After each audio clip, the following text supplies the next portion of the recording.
दरभंगा में फिलिस्तीनी झंडा लहराने पर दरभंगा जिला मुहर्रम कमेटी के सरपरस्त नफीसुल हक उर्फ रिंकू ने दरभंगा जिला मुहर्रम कमेटी पर सवाल खड़ा कर दिया।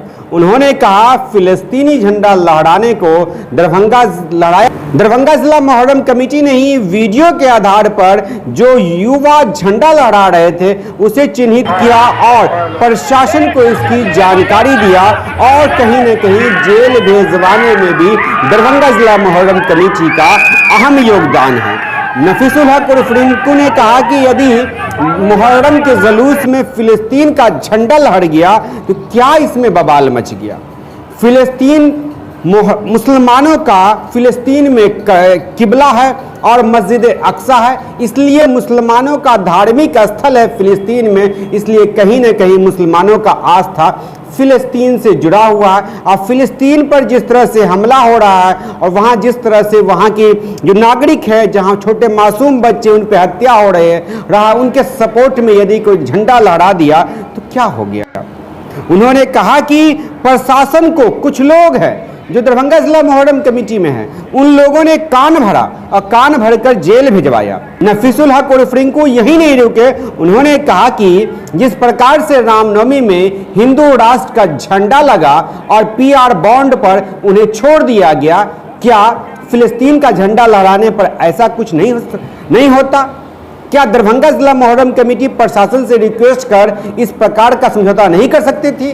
क्या दरभंगा जिला मुहर्रम कमेटी चाहती तो वो क्या समझौता या पीआर बॉन्ड पर इस प्रकार का मामला हल कर लेती, लेकिन ऐसा कुछ नहीं हुआ। आप दरभंगा जिला मुहर्रम कमेटी के सरपरस्त ही दरभंगा जिला मुहर्रम कमेटी पर अंगुली उठा रहे हैं, सवाल पूछ रहे हैं, आरोप लगा रहे हैं, फिर भी दरभंगा जिला मुहर्रम कमेटी खामोश है। क्या लग रहा है दरभंगा जिला मुहर्रम कमेटी सचमुच में उन दो युवाओं को जेल भेजने में और उन दो युवाओं को वीडियो के आधार पर चिन्हित करने में अहम योगदान निभा रहा है। आखिर दरभंगा जिला मुहर्रम कमेटी कब इसका जवाब देगा और दरभंगा जिला मुहर्रम कमेटी ने क्यों मीडिया में बयान दिया कि चिन्हित कर लिया गया युवाओं को। ये चिन्हित करने का कार्य प्रशासन का होता है, न कि दरभंगा जिला मुहर्रम कमेटी का होता है। मुहर्रम जिला कमेटी का काम होता है शांतिपूर्ण तरीके से मुहर्रम को संपन्न कराना। सुनिए क्या कुछ कह रहे हैं। वार्ड संख्या 31 के पार्षद हैं, दरभंगा जिला मुहर्रम कमेटी के सरपरस्त हैं, कई वर्षों से सरपरस्त हैं, अब जिला मुहर्रम कमेटी पे अंगुली उठा रहे हैं। कि जो मान लीजिए फिर कोई बच्चा, नाबालिग बच्चा अगर कोई फिलिस्तीन का झंडा लेकर, उसको पता भी नहीं होगा कि किस देश का झंडा है। मैं सबसे पहले आपको बताना चाहूंगा कि हम इस देश के वासी हैं और इस देश से जितनी हमको मोहब्बत वो किसी से नहीं हो सकती है, किसी अन्य देशों से नहीं हो सकती। लेकिन हमारा जो फिलिस्तीन से हमारा क्या लगाव, इसको भी आपको चैनल के माध्यम से बता दें कि फिलिस्तीन में हमारा किबलाए अव्वल है और फिलिस्तीन में हमारा मस्जिद अक्सा है। तो हम लोगों का जो है वहां से वो धार्मिक स्थल है हम लोगों का। तो ऐसा कोई इतना बड़ा विवाद, इतना बड़ा कोई मसला नहीं है। आप देखे होंगे दरभंगा में ये एक सेकुलर राष्ट्र है और दरभंगा में बहुत जगह कुछ दिन पहले हिंदू राष्ट्र का झंडा लगा। उन लोगों को प्रशासन आती है, पकड़ के ले जाती है और पीआर बॉन्ड बनाकर छोड़ देती है। लेकिन इस तरीके का काम आज एक नाबालिग बच्चों को, जिसको पता भी नहीं होगा किस देश का झंडा लेकर वो घूम रहे हैं, उसको जेल भेज दिया गया, कहीं से इंसाफ नहीं है, ये कहीं से सही नहीं है। जब जिला मुहर्रम कमेटी के एक सदस्य ने उन्हें चिन्हित करने का काम किया, जो बड़े बड़े चैनलों पर चला, ये अफसोसनाक बात है। जबकि वो जिला मुहर्रम कमेटी के जो एक सदस्य चिन्हित कर उसे प्रशासन को सहयोग कर उसे जेल भेजाने का हमको लगता है उनका भी सहयोग रहा है, जो बच्चा आज जेल में है, जो काफी निंदनीय है, दुखदायक है।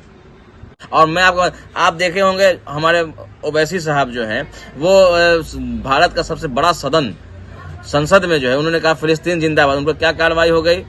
दिल्ली में जो है G20 का खेल हो रहा था, पूरे दिल्ली में जो है आपको पूरे देश का झंडा लगा हुआ था, तो इसमें क्या कार्रवाई हो गई।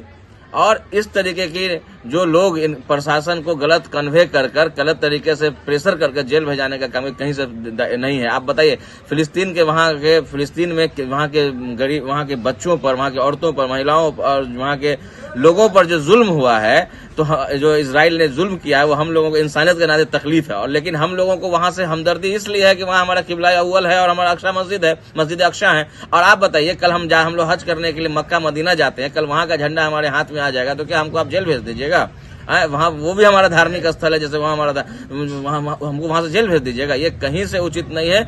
जिन लोगों ने नापाक साजिश, आज बता देते हैं आपको कि जिस तरीके से उन बच्चों को जेल भेजाने का काम किया है, ये कहीं से जो बर्दाश्त के काबिल नहीं है। मैं अफसोस करता हूँ कि ऐसे लोग जो हमारे समाज के जो कोर हैं, जिन लोगों ने उस नाबालिग बच्चों को जेल भेजाने का काम किया है। धन्यवाद। आगे आप इनको छुड़वाने के लिए किस तरीके से काम हम करेंगे? लोग पूरी प्रयास में रहेंगे, उन बच्चों के गार्जियन से मिलेंगे और उनका हम लोग कोशिश रहेगी, हम लोग कोर्ट में भी अपना जो है अपने वकील को रखकर हम लोग कोशिश करेंगे उनके गार्जियन से मिलकर जो सहयोग हो सके वो सहयोग हम लोग करेंगे।